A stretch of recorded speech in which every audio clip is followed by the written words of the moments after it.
नमस्कार दोस्तों, मैं नीतू विश्वकर्मा आपका स्वागत करती हूँ आपके अपने YouTube channel SSR super classes में। तो कैसे हैं आप लोग? मैं आशा करती हूँ आप लोग अच्छे होंगे और स्वस्थ होंगे। तो चलिए हम लोग आगे बढ़ते हैं। देखिए, कल जो हम लोग पढ़ रहे थे प्राचीन हिंदी के अनुसार संज्ञा के भेद।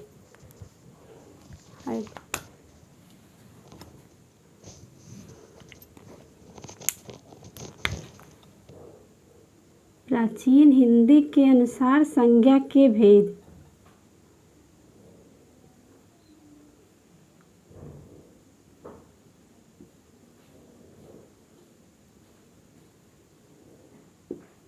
प्राचीन हिंदी के अनुसार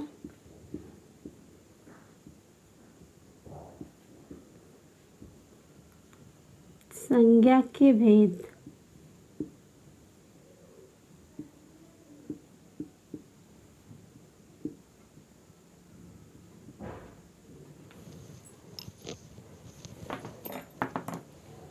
देखिए, इसके अनुसार जो संज्ञा के 5 भेद थे।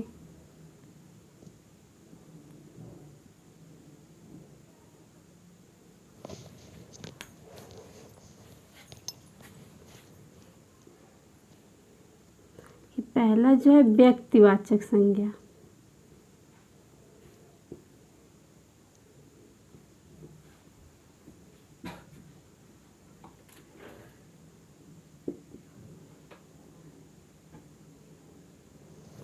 पहला जो है व्यक्तिवाचक संज्ञा। दूसरा जो है जातिवाचक संज्ञा।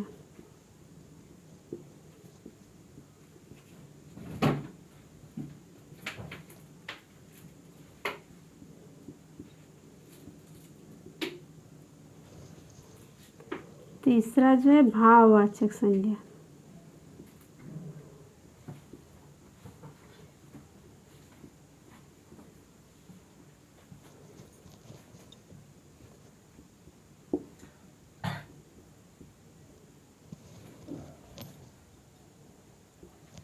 और चौथा जो है पदार्थवाचक संज्ञा।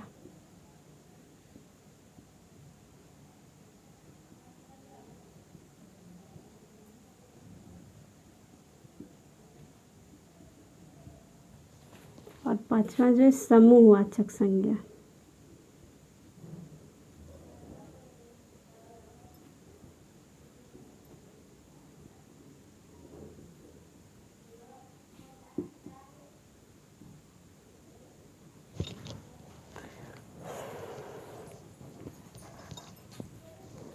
तो देखिए, कल हम लोग पढ़ रहे थे प्राचीन हिंदी के अनुसार संज्ञा के भेद।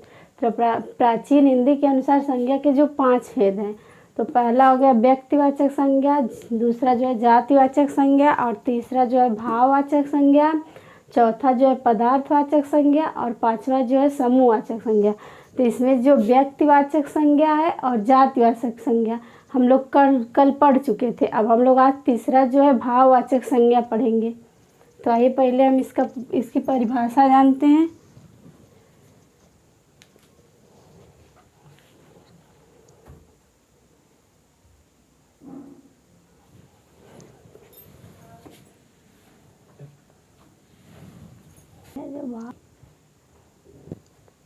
तो चलिए हम इसको मिटाते हैं और तीसरा हम लोगों को पढ़ना है जो भाववाचक संज्ञा है।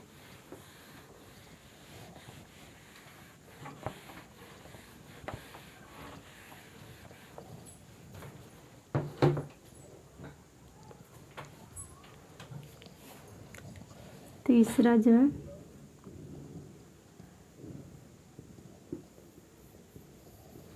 भाववाचक संज्ञा।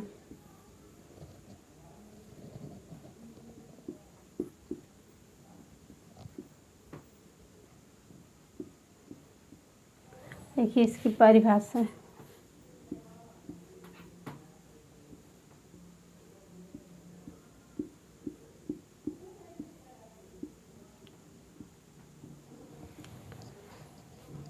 तो आइए हम लोग भाववाचक संज्ञा की परिभाषा देखते हैं। जैसे वह संज्ञा जो भाव, गुण, दोष, अवस्था आदि को दर्शाती है भाववाचक संज्ञा कहलाती है। देखिए, वह संज्ञा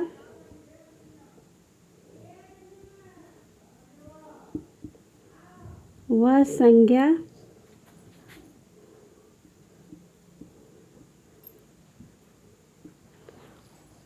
संज्ञा जो भाव गुण वह संज्ञा जो मनुष्यों वह संज्ञा जो मनुष्यों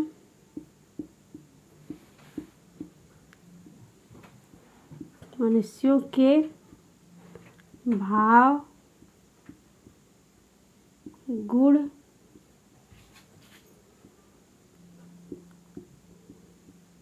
दोष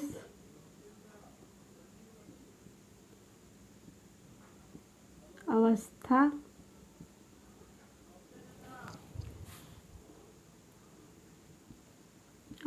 को दर्शाती है।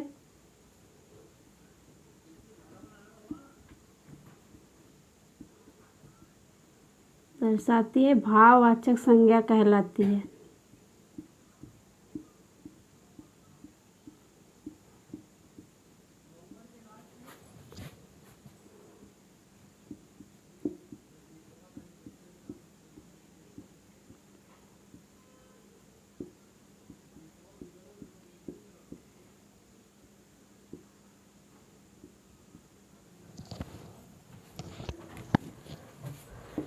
भाववाचक संज्ञा, तो इसकी परिभाषा जो है, वह संज्ञा जो मनुष्यों के भाव गुण दोष अवस्था आदि को दर्शाती है, भाववाचक संज्ञा कहलाती है।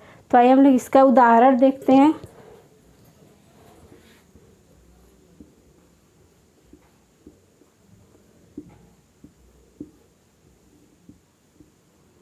इसका उदाहरण देखिए जो है, खुशी है, दुख है। इसका उदाहरण देखिए, जो खुशी है, दुख है, उदासी है, प्रेम है, क्रोध है। खुशी, दुख है, उदासी है, प्रेम है, क्रोध है,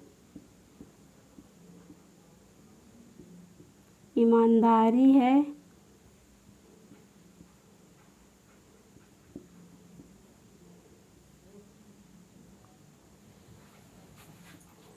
परिश्रम हो गया,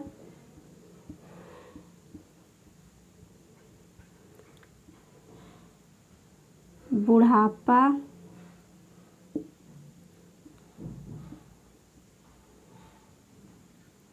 देखिए, वह संज्ञा जो मनुष्यों के भाव गुण दोष आदि को दर्शाती है, भाववाचक संज्ञा कहलाती है।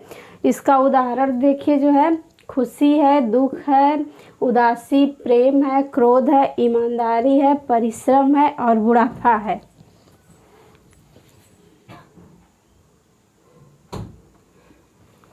तो चलिए इसके बाद जो चौथा है,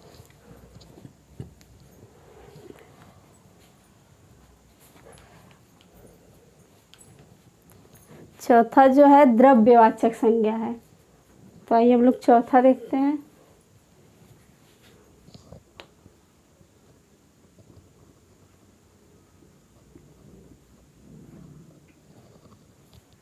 द्रव्यवाचक संज्ञा,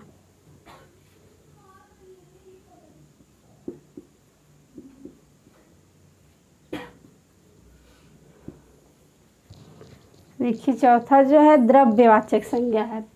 तो वे संज्ञा जो किसी द्रव का बोध कराती है, वह संज्ञा जो किसी द्रव का बोध कराती है, द्रव्यवाचक संज्ञा कहलाती है, जिसकी गिनती नहीं की जा सकती। तो ये देखिए, वे संज्ञा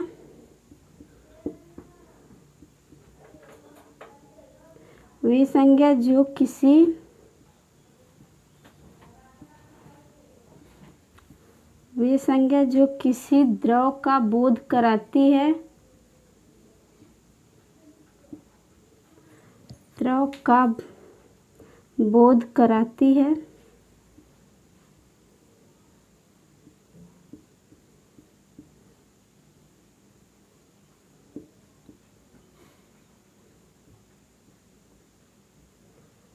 कराती है, द्रव्यवाचक संज्ञा कहलाती है।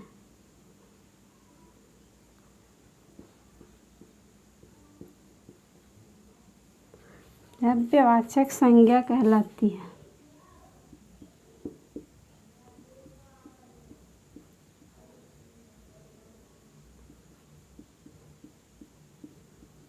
द्रव्यवाचक संज्ञा कहलाती है जिसकी गिनती नहीं की जा सकती।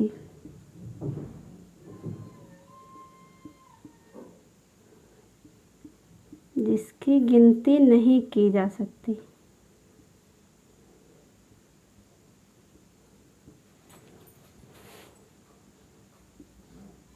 नहीं की जा सकती।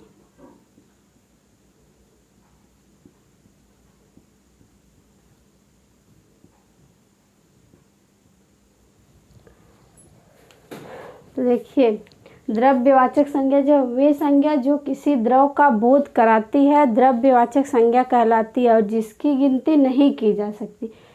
तो इसका उदाहरण देखते हैं। जैसे इसका उदाहरण है तेल है, पानी है, दूध है, घी है और लोहा, सोना, चांदी हो गया। तो आइए इसका उदाहरण देखते हैं।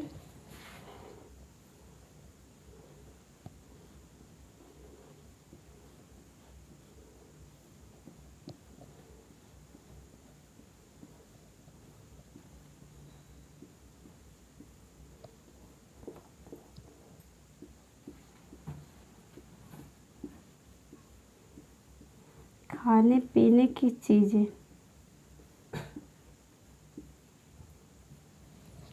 जैसे हो गया दूध, पानी, घी। दूसरा देखिए खनिज धातु,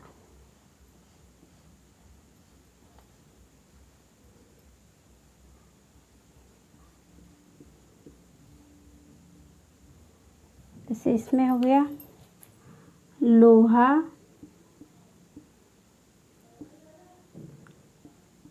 सोना, चांदी आदि।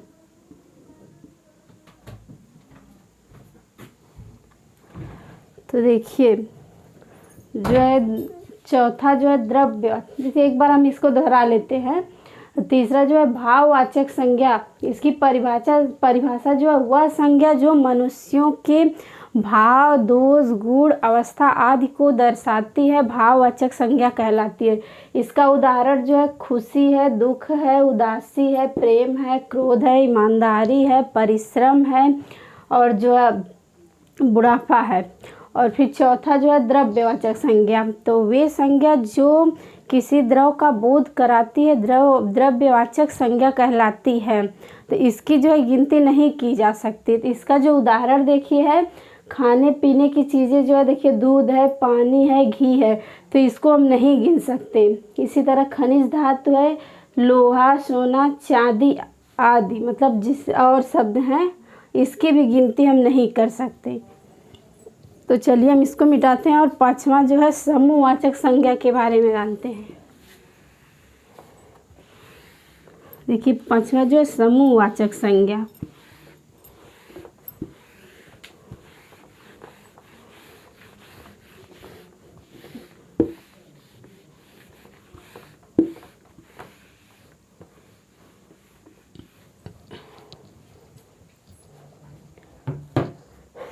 पांचवा जो है समूहवाचक संज्ञा।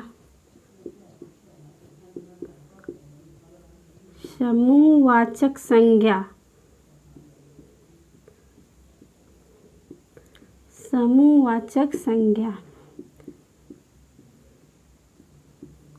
तो देखिए समूहवाचक संज्ञा जो है वे संज्ञा जो व्यक्तियों तथा वस्तुओं के समूह का बोध कराती है समूहवाचक संज्ञा कहलाती है। इसकी गिनती जो की जा सकती है। जैसे समूहवाचक संज्ञा की परिभाषा जो है वे संज्ञा जो व्यक्तियों तथा वस्तुओं के समूह का बोध कराती है समूहवाचक संज्ञा कहलाती है। और इसकी जो है गिनती की जा सकती है। तो आइए हम लोग इसकी परिभाषा देखते हैं। परिभाषा,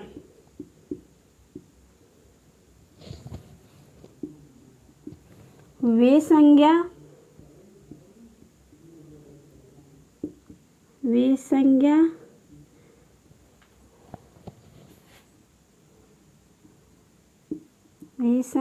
किसी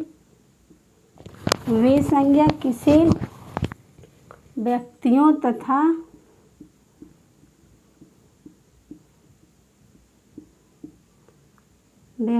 तथा वस्तुओं का वे संज्ञा जो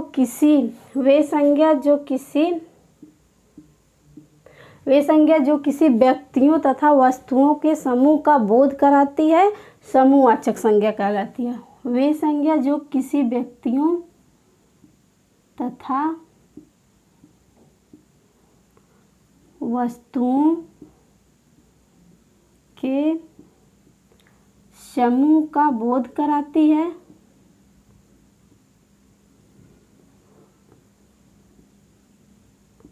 समूह का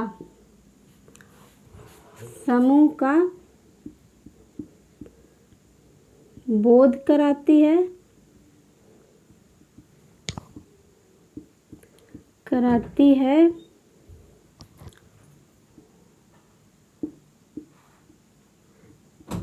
समूहवाचक संज्ञा कहलाती है।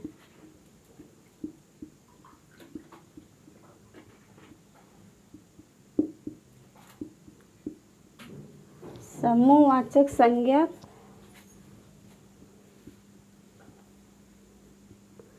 कहलाती है।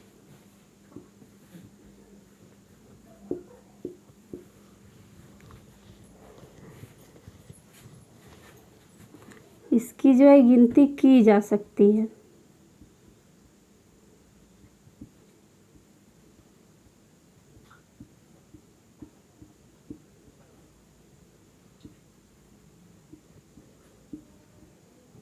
इसकी गिनती की जा सकती है।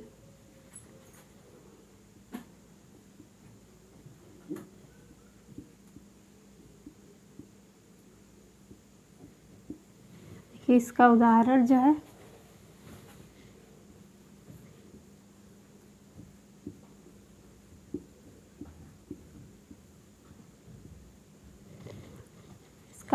जो भीड़ है,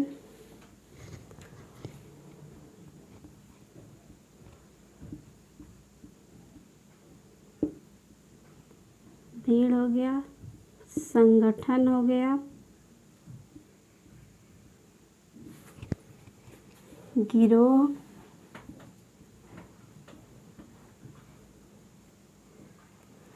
भीड़ हो गया, संगठन हो गया, गिरोह हो गया,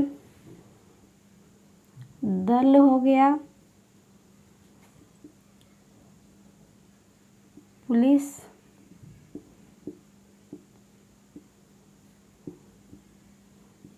आर्मी,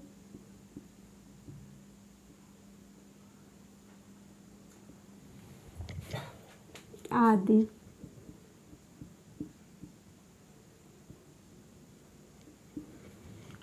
तो देखिए समूहवाचक संज्ञा जो है, वे संज्ञा जो किसी व्यक्तियों तथा वस्तुओं के समूह का बोध कराती है, समूहवाचक संज्ञा कहलाती है और जिसकी गिनती की जा सकती है। तो इसका उदाहरण देखिए, जो भीड़, संगठन हो गया, गिरोह, दल, पुलिस, आर्मी और आदि। आदि का मतलब और शब्द हैं।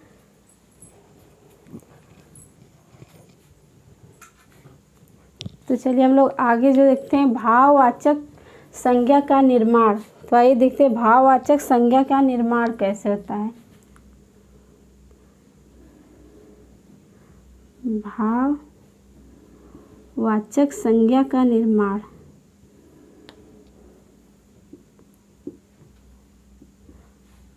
भाववाचक संज्ञा का निर्माण।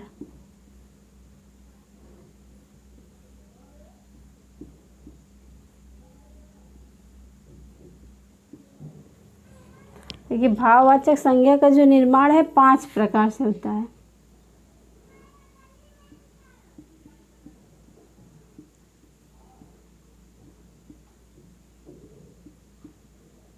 इसका निर्माण जो है 5 प्रकार से होता है।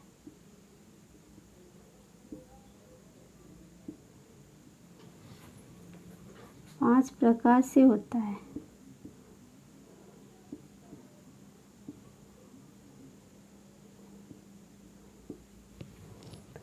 देखिए जो भाववाचक संज्ञा का निर्माण, इसका निर्माण जो है 5 प्रकार से होता है। जैसे विशेषण हो गया, क्रिया है, जातिवाचक संज्ञा, सर्वनाम और अव्यय।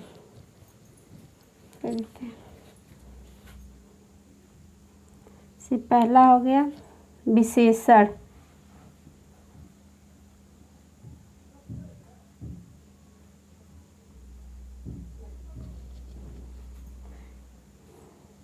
दूसरा जो है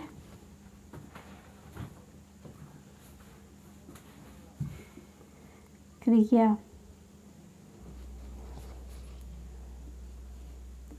और तीसरा जो है जातिवाचक संज्ञा।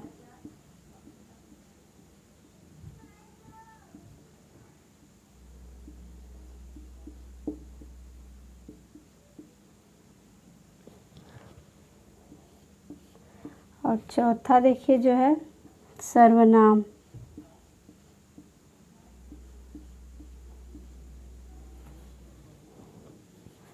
और देखिए पांचवा जो है अव्यय।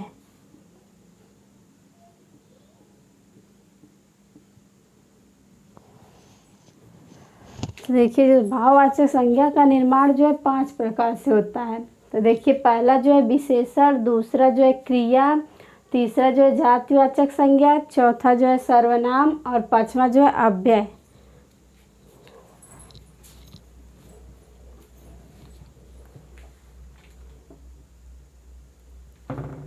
चलिए अब लोग इसको मिटाते हैं और पहला जो है विशेषण से शुरू करते हैं।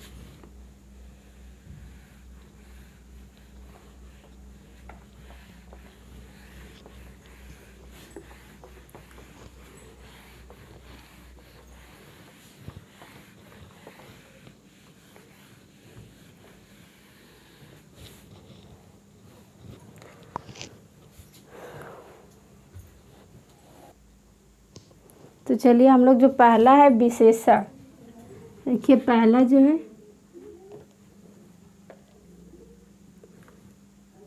विशेषण।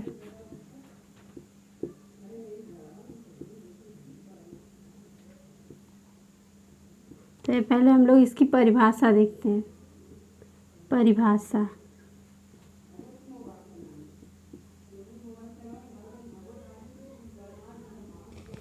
देखिए विशेषण की परिभाषा जो है किसी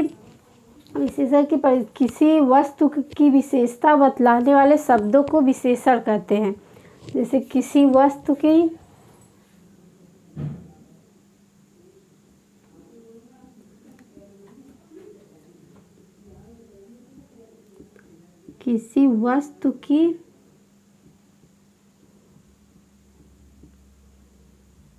विशेषता बताने वाले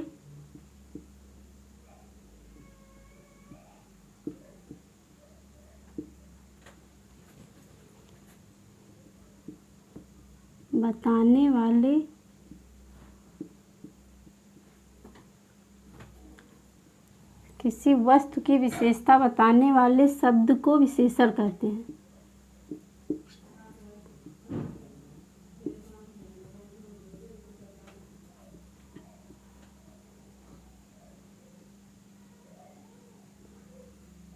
विशेषण कहते हैं।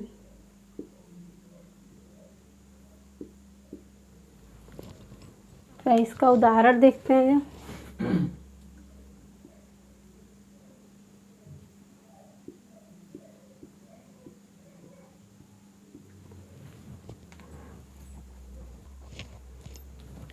देखिए इसका उदाहरण जो है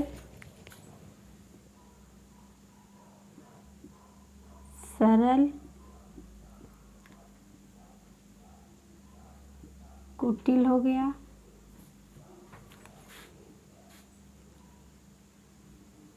इसका उदाहरण जो है सरल है, कुटिल है और जो ऊंचा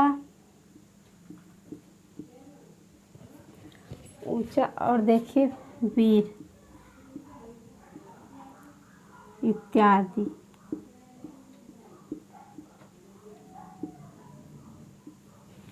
देखिए किसी वस्तु की विशेषता बताने वाले शब्दों को विशेषण कहते हैं।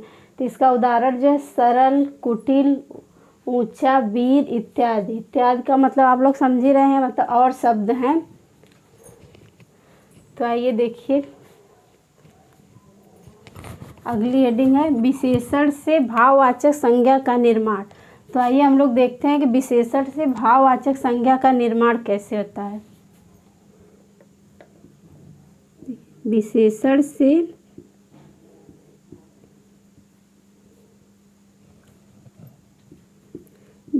से भाववाचक संज्ञा का निर्माण।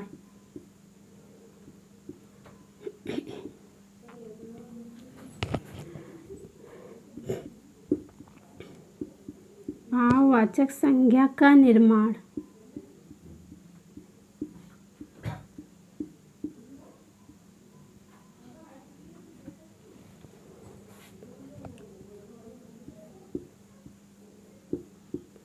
देखिए, विशेषण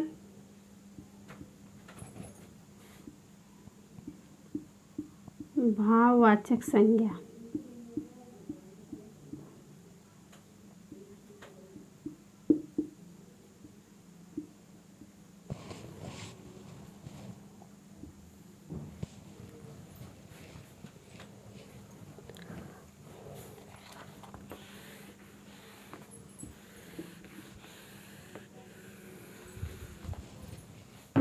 देखिए विशेषण जो है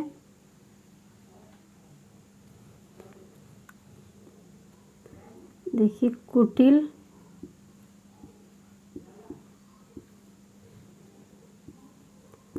सरल हो गया,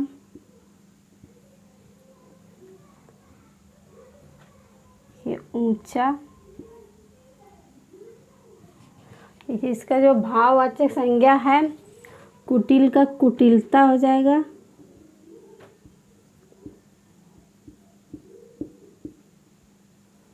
सरल का सरलता,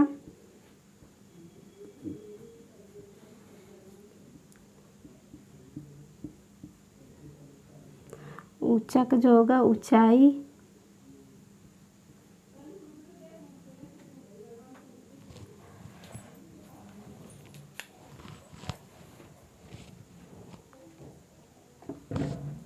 चलिए देखिए एक बार हम इसको दोहरा लेते हैं। इसे विशेषण की परिभाषा, किसी वस्तु की विशेषता बताने वाले शब्दों को विशेषण कहते हैं। तो देखिए इसमें उदाहरण जो है सरल है, कुटिल है, ऊंचा है, वीर है इत्यादि।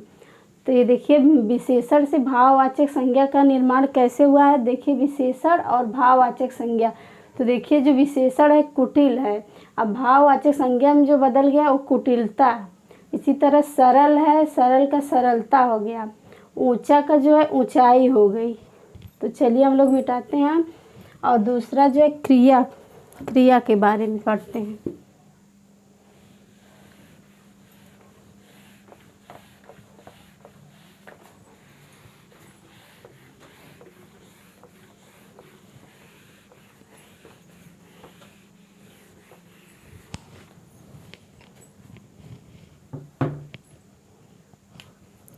देखिए दूसरा जो है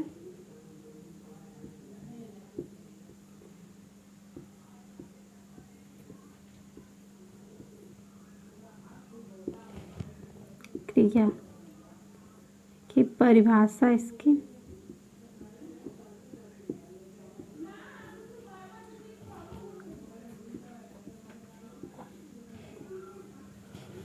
देखिए इसकी परिभाषा जो है, क्रिया एक ऐसा शब्द है जो किसी शारीरिक क्रिया, मानसिक क्रिया या किसी अवस्था को दर्शाती है, उसे क्रिया कहते हैं। क्रिया एक ऐसा शब्द है जो किसी शारीरिक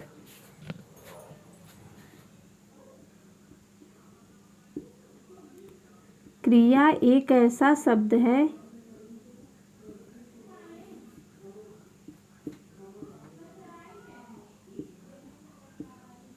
क्रिया एक ऐसा शब्द है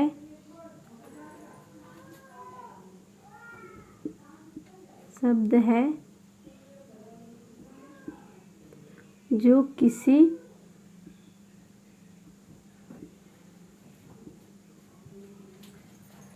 किसी शारीरिक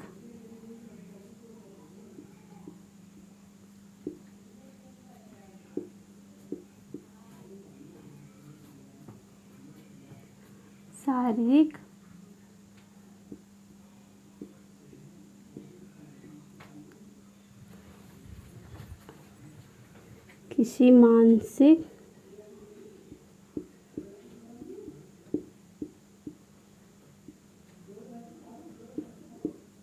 या किसी अवस्था को दर्शाती है।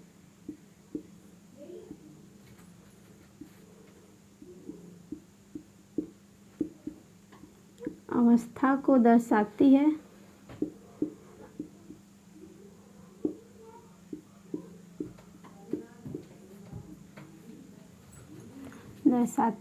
क्रिया कहलाती है।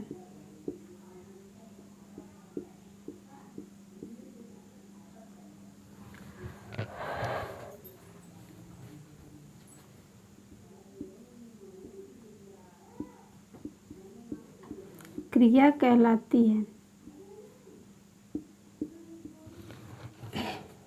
तो देखिए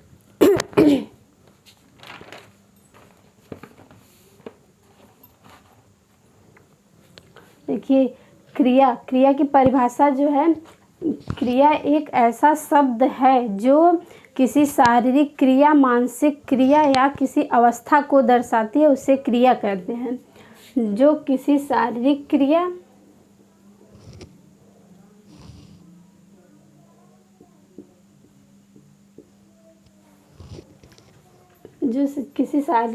या मानसिक क्रिया या किसी अन्य अवस्था को दर्शाती है, क्रिया कहलाती है। तो इसका उदाहरण देखिए।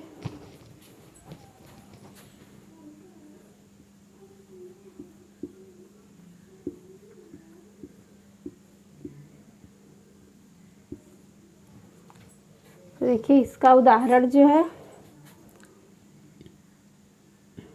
उड़ना,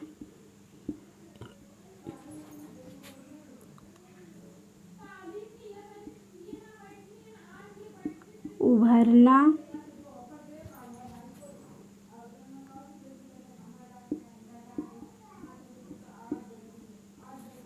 हंसना,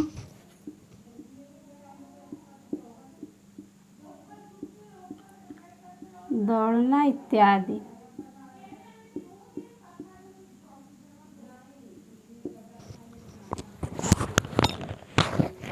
तो देखिए, क्रिया एक ऐसा शब्द है जो किसी शारीरिक क्रिया, मानसिक क्रिया या किसी अवस्था को दर्शाती है, तो क्रिया कहलाती है। इसका उदाहरण देखिए, उड़ना, उभरना, हंसना है, दौड़ना है इत्यादि। तो ये जो है कि क्रिया से भाववाचक संज्ञा का निर्माण। तो हम लोग देखिए, क्रिया से भाववाचक संज्ञा का निर्माण कैसे होता है। क्रिया से भाववाचक संज्ञा का निर्माण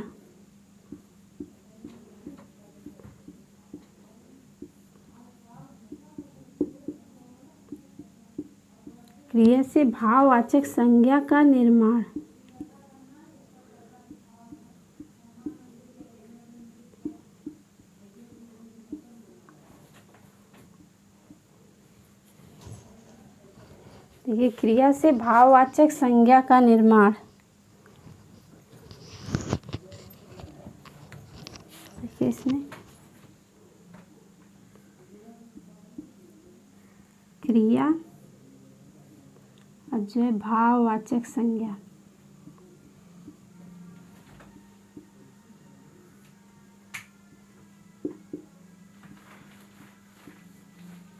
देखिए, जो क्रिया से भाववाचक संज्ञा का निर्माण कैसे होता है। देखिए, पहला क्रिया, फिर दूसरे कॉलम में जो है भाववाचक संज्ञा।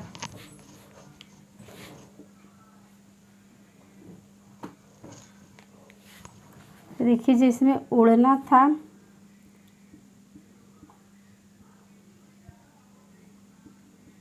उभरना,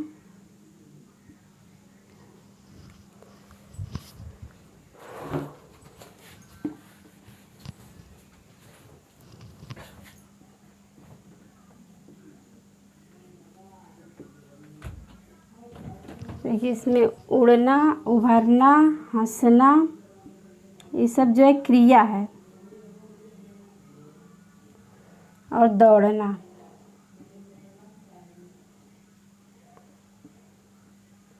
तो देखिए इसका भाववाचक संज्ञा जो हो जाएगा, उड़ना का जो है उड़ान हो जाएगा,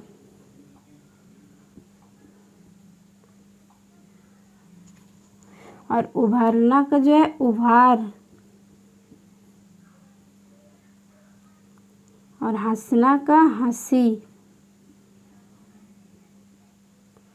और दौड़ना का जो है दौड़।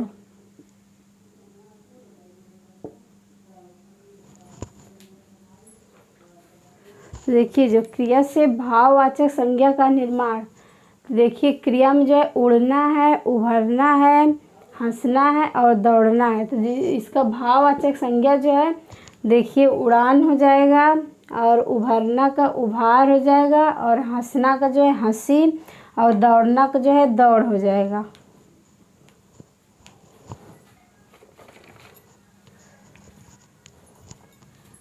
तो चलिए हम इसको मिटाते हैं।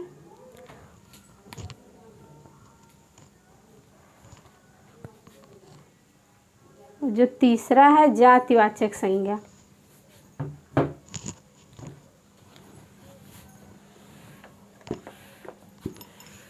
तीसरा जो है जातिवाचक संज्ञा।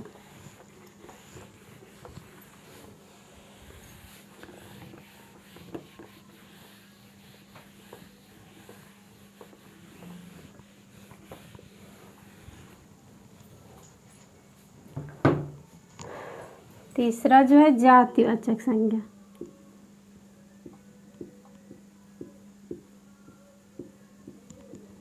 जातिवाचक संज्ञा,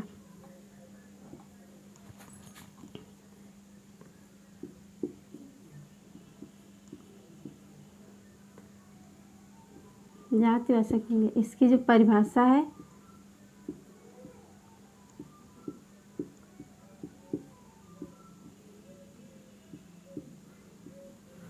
देखिए जातिवाचक संज्ञा का जो परिभाषा है वह संज्ञा जो किसी एक जाति या वर्ग का बोध कराती है उसे जातिवाचक संज्ञा कहते हैं। तो जो जातिवाचक संज्ञा है वह संज्ञा जो किसी जाति या वर्ग का बोध कराती है जातिवाचक संज्ञा कहलाती है।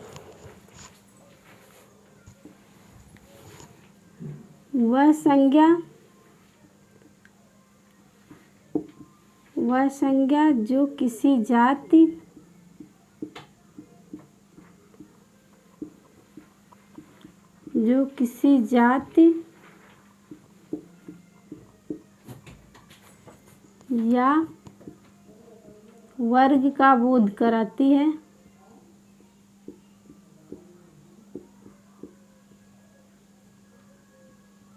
या वर्ग का बोध कराती है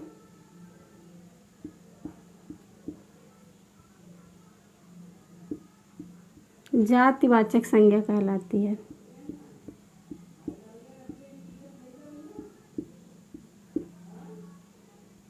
जातिवाचक संज्ञा कहलाती है।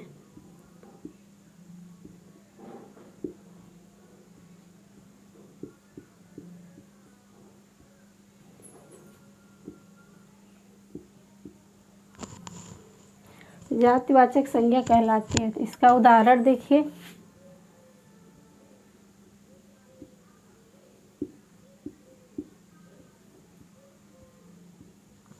इसका उदाहरण जो है इंसान हो गया, इसका उदाहरण जो है इंसान है, पुरुष है, स्त्री है, माता, पिता इत्यादि।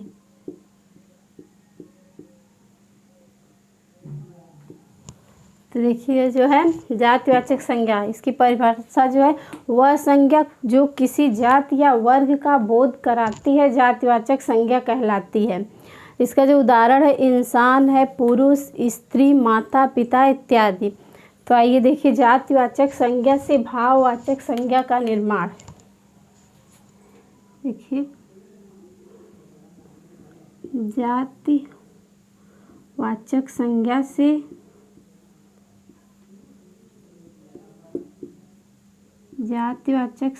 से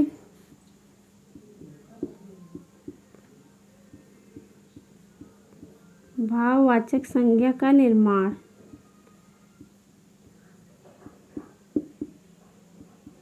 भाववाचक संज्ञा का निर्माण।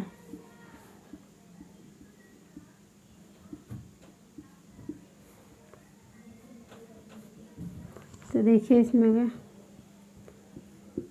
जातिवाचक संज्ञा,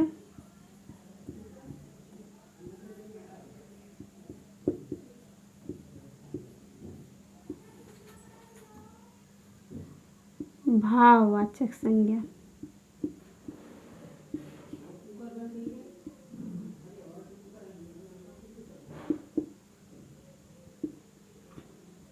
देखिए जातिवाचक संज्ञा जो है हमने उदाहरण में बताया था, इंसान,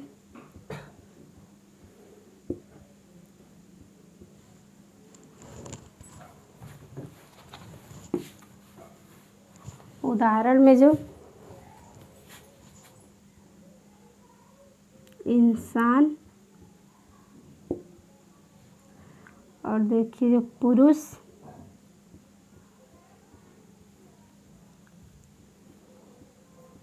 स्त्री। तो इसका देखिए जो भाववाचक संज्ञा जो है इंसान का इंसानियत हो जाएगा,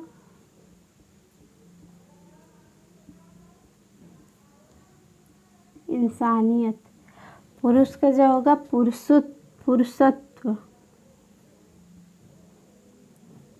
पुरुषत्व। स्त्री का जो होगा स्त्रीत्व।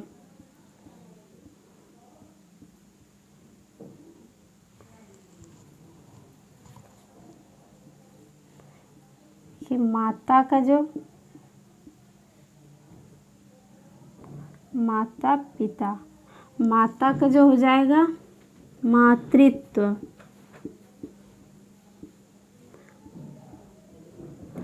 पिता का जो होगा पितृत्व हो जाएगा। तो देखिए जो जातिवाचक संज्ञा की परिभाषा देखिए, जो जातिवाचक संज्ञा वह संज्ञा जो किसी जाति या वर्ग का बोध कराती है, जातिवाचक संज्ञा कहलाती है। इसका उदाहरण जो इंसान है, पुरुष, स्त्री और जो माता पिता इत्यादि। और देखिए जातिवाचक संज्ञा से भाववाचक संज्ञा का निर्माण। तो देखिए जो जातिवाचक संज्ञा से भाववाचक संज्ञा का निर्माण कैसे हुआ है। तो देखिए जातिवाचक संज्ञा और भाववाचक संज्ञा। देखिए जो जातिवाचक संज्ञा है इंसान है, पुरुष है, स्त्री है, माता पिता। तो देखिए इसका जो भाववाचक संज्ञा है तो इंसान का जो है इंसानियत हो गया, पुरुष का जो पुरुषत्व हो गया, स्त्री का जो स्त्रीत्व हो गया और माता का जो मातृत्व हो गया और पिता का जो है पितृत्व हो गया। तो आइए हम लोग इसको मिटाते हैं। और चौथा जो है सर्वनाम।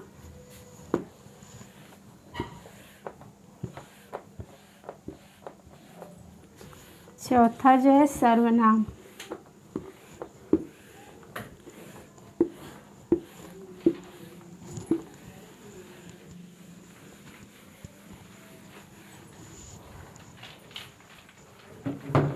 देखिए चौथा जो है सर्वनाम।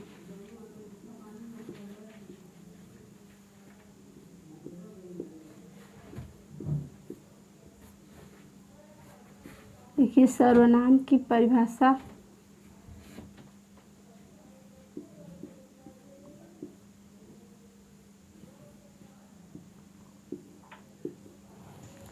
देखिए सर्वनाम की जो परिभाषा है, जो संज्ञा के स्थान पर प्रयोग होता है उसे सर्वनाम कहते हैं। तो जो संज्ञा के स्थान पर प्रयोग होता है उसे सर्वनाम कहते हैं। तो ये देखिए इसकी परिभाषा,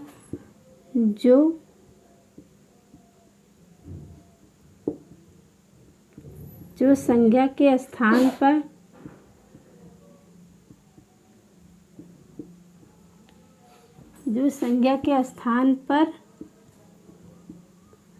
प्रयोग होता है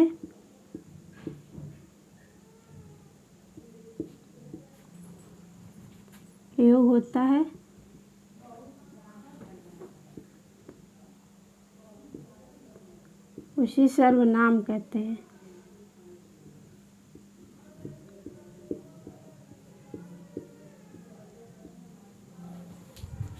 उसे सर्वनाम कहते हैं।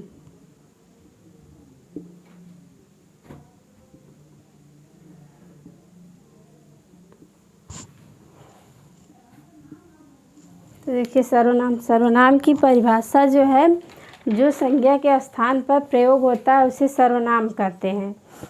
तो आइए इसका उदाहरण देखते हैं।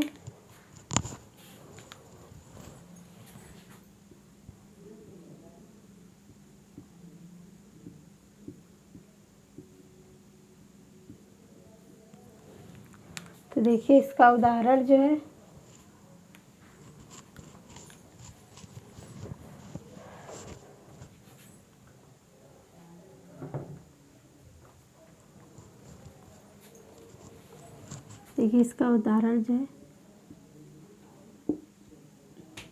अहम हो गया, निज। इसका उदाहरण जो देखिए, अहम है, निज है, अपना है,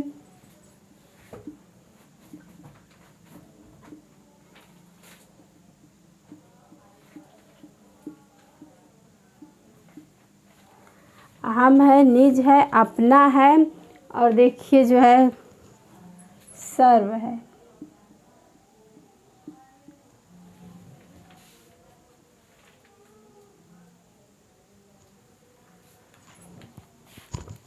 देखिए जो है सर्वनाम से जो है भाववाचक संज्ञा का निर्माण। तो अब देखिए सर्वनाम से भाववाचक संज्ञा का निर्माण कैसे होता है। तो ये देखिए,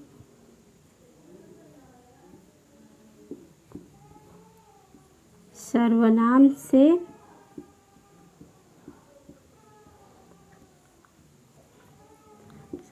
से भाववाचक संज्ञा का निर्माण।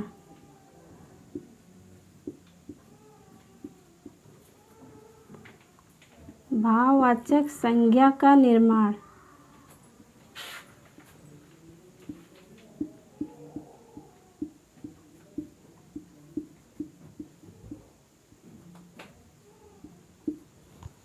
सर्वनाम से भाववाचक संज्ञा का निर्माण। देखिए सर्वनाम और जो ये भाववाचक संज्ञा।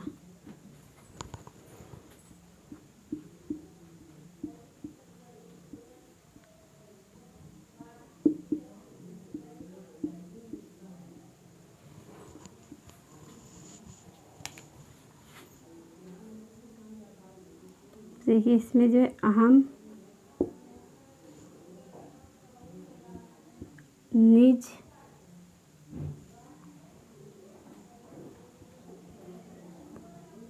अपना और सर्व। तो इसका जो देखिए भाववाचक संज्ञा, तो देखिए अहम का हो जाएगा अहंकार, और निज का हो जाएगा निजत्व या निजता भी हो जाएगा।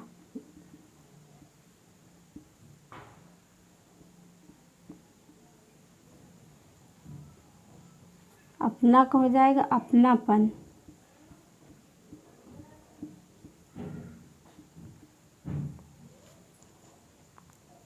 और सर्व का हो जाएगा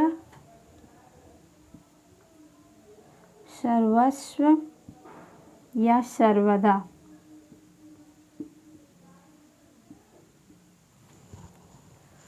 तो देखिए जो सर्वनाम की परिभाषा जो है, जो संज्ञा के स्थान पर प्रयोग होता है उसे सर्वनाम कहते हैं। इसका उदाहरण जो है अहम है, निज है, अपना है, सर्व है। तो देखिए सर्वनाम से भाववाचक संज्ञा का निर्माण, जो सर्वनाम से भाववाचक संज्ञा का निर्माण कैसे हुआ है। तो देखिए जो सर्वनाम है अहंकार, निज, अपना, सर्व। तो देखिए इसमें भाववाचक संज्ञा जो इसका है, अहम का हो गया अहंकार, निज का निजत्व या निजता, अपना का हो गया अपनापन, सर्व का हो गया सर्वस्व या सर्वदा। तो चलिए हम लोग इसको मिटाते हैं। आखिरी और जो पांचवा है अव्यय।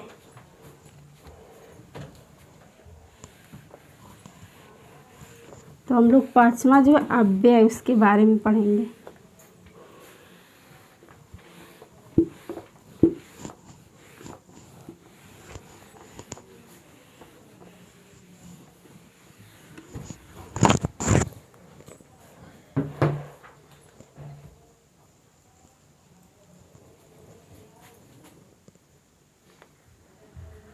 पांचवा देखिए जो अव्यय।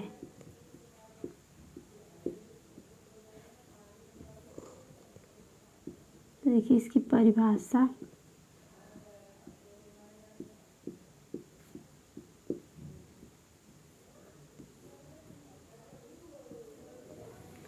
देखिए इसकी परिभाषा जो है, वे शब्द जो किसी भी स्थिति में अपना रूप नहीं बदलते।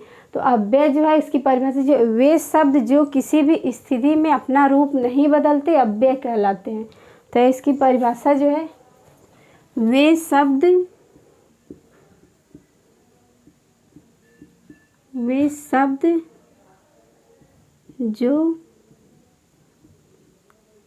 जो किसी भी अवस्था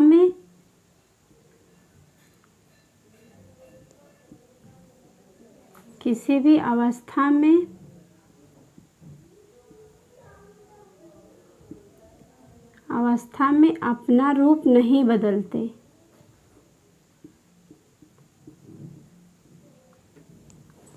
अवस्था में अपना रूप नहीं बदलते।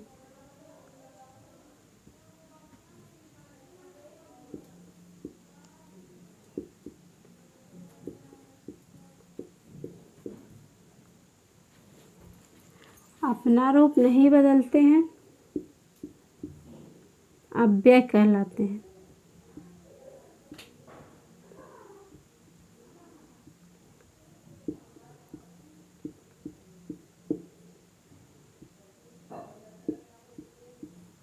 देखिए अव्यय की परिभाषा जो है, वे शब्द जो किसी भी स्थिति में अपना रूप नहीं बदलते अव्यय कहलाते हैं। तो इसका उदाहरण देखिए।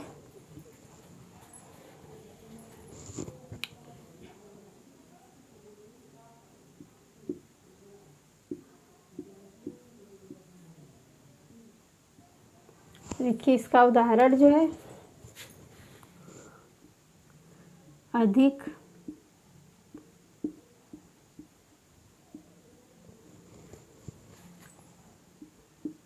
निकट हो गया,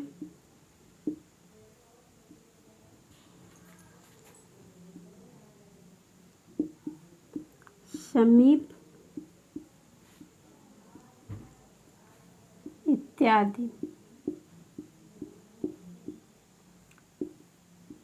तो देखिए इसका उदाहरण जो है अधिक है, निकट है, समीप है, इत्यादि। इत्यादि मतलब आप लोग समझ ही रहे हैं कि इत्यादि मतलब और शब्द हैं। तो आइए देखिए अब जो अगला है, अव्यय से जो है भाववाचक संज्ञा का निर्माण। तो अव्यय से भाववाचक संज्ञा का निर्माण कैसे होता है?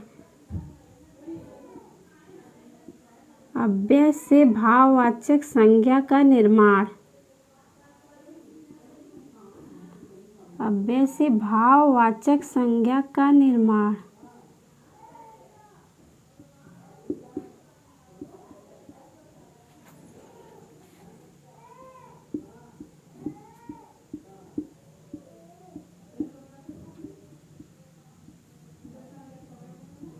देखिए अव्यय से भाववाचक संज्ञा का निर्माण।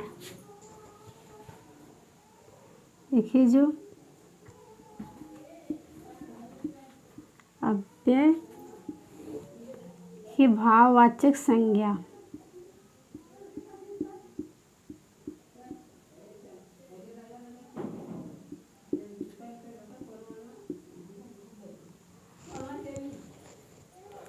देखिए अव्यय जो है हमने उदाहरण में दिया था अधिक।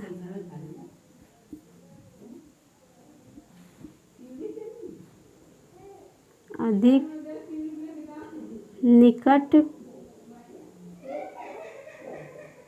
और समीप।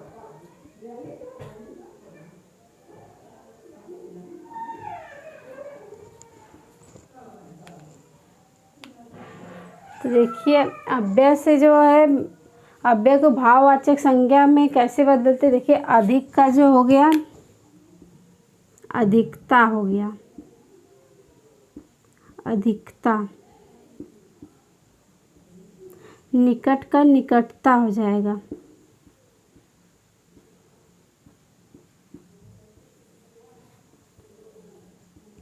और समीप का हो जाएगा समीपता। समीप का जो हो जाएगा समीप्य।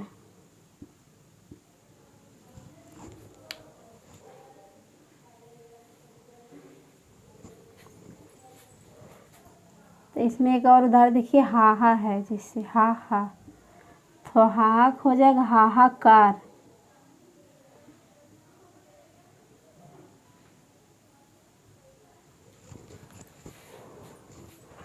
तो देखिए अव्यय की परिभाषा, जो वे शब्द जो किसी भी अवस्था में अपना रूप नहीं बदलते अव्यय कहलाते हैं। तो इसका उदाहरण जो अधिक है, निकट है, समीप है इत्यादि। अव्यय से भाववाचक संज्ञा का निर्माण, तो अव्यय से भाववाचक संज्ञा का निर्माण देखिए कैसे हुआ है। जैसे अव्यय है अधिक, निकट, समीप और हाहा हो गया, और भाववाचक संज्ञा का निर्माण जो है अधिकता, निकट का निकटता हो गया, और समीप का समीप्य हो गया, और हाहा जो उसका हो गया हाहाकार।